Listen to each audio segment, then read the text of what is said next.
This is a Brother Laser all-in-one MFC-8910dw, which has a problem with the display screen, where we're going to replace that. I'll show you how to remove it, and to put it back is the same process but in reverse.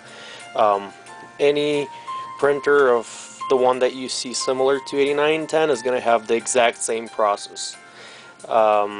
It's very simple. You pull up this panel gently to avoid breaking any clips on the inside.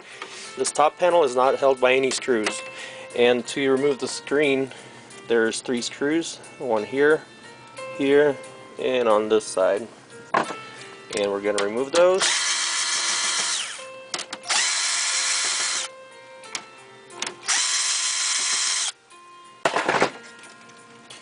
And that lets the whole control panel loose. And then we're going to lift that and avoid losing any screws. You disconnect this one cord right here and you should be good. Very carefully disconnect that, and you have a removed control panel with the screen. If you have a whole control panel, that would be easier replacement process. If you want to replace the screen, it's a little bit more disassembling of the board in the back and replacing that. Thank you for watching. Please subscribe. Thank you.